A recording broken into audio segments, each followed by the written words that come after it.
span, arm's length by arm's length, until they will enter the hole of an iguana, a desert iguana, known as the Dawah.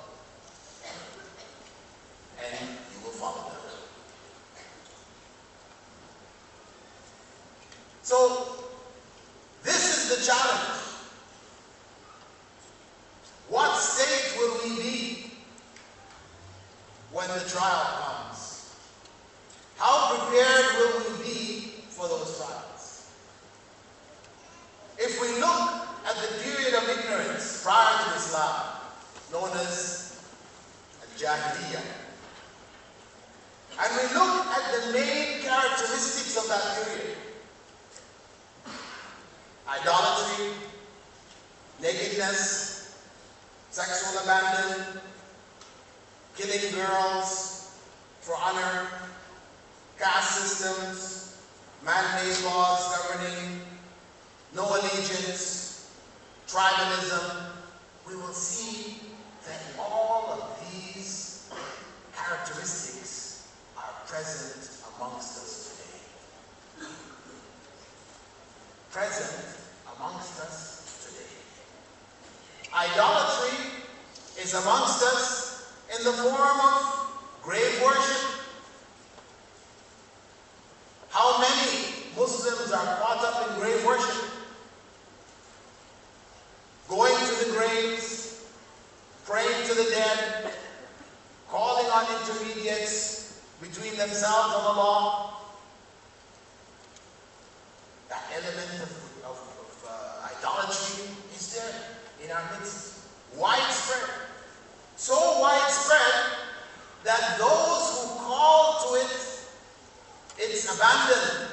Those who prohibit it, declare it haram, forbidden, they are looked at as heretics. One who speaks on this topic is called what? A Wahhabi.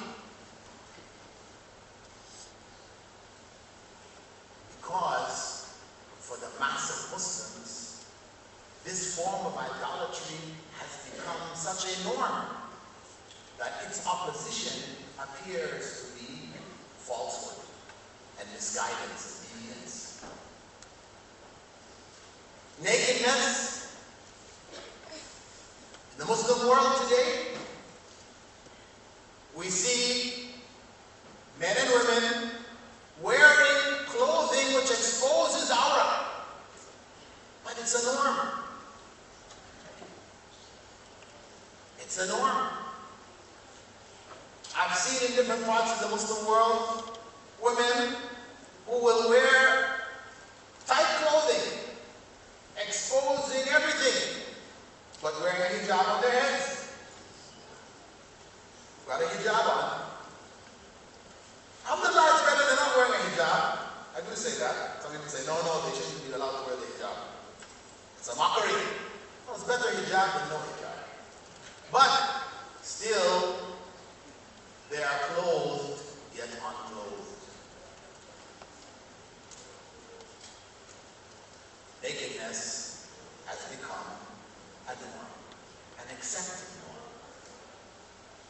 Muslims growing up in non-Muslim countries where nakedness is the norm, affected because they don't have the kind of institutions which will educate them to what Islam really is.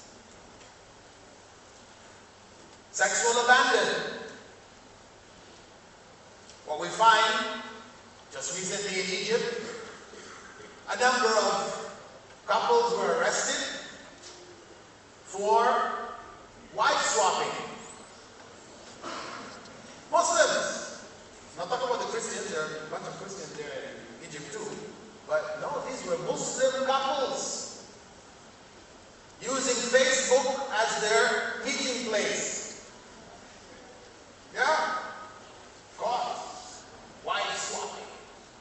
What is that? But sexual abandonment.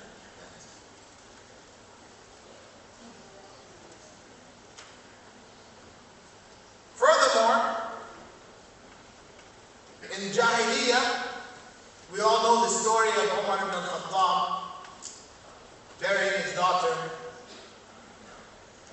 burying her alive because of the dishonor of having a daughter. Well, a month ago, I read it in the newspaper about parents in Turkey burying their daughter, 14 years old, alive, because she was in contact with some males, talking to on the phone or whatever. To cleanse the honor of the family, they buried her alive.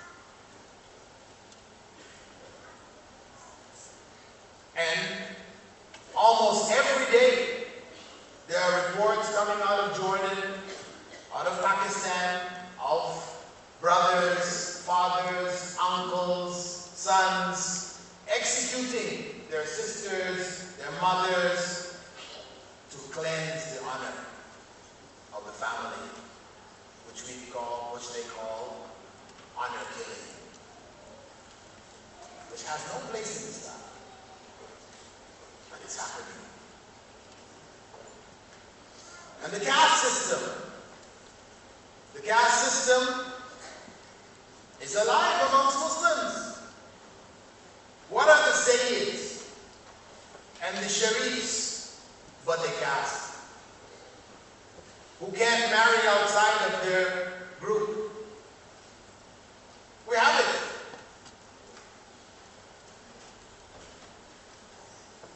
And the man-made laws.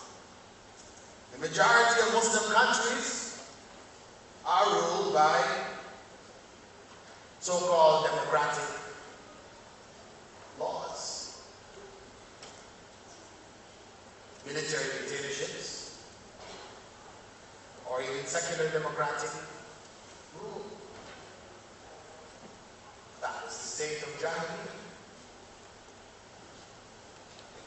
And naturally, with the Muslim world in that state, there is no bay'ah to the Khalifa, because the Khilafah was dismantled. However, one must beware. Some people will use that hadith, the hadith in which the Prophet ﷺ said, "Man mata wa laysa fi unuqihi bay'ah mata maytatan jahiliyyah." Whoever dies and he does not have around his neck a bay'ah dies as those of the time of ignorance died. So some people have taken that as a call to extremism. Certain individuals in the Muslim world have formed their own groups and said, okay, you make bay'ah to me, so you don't fall in that category. And whoever doesn't make bay'ah to me is a disbeliever.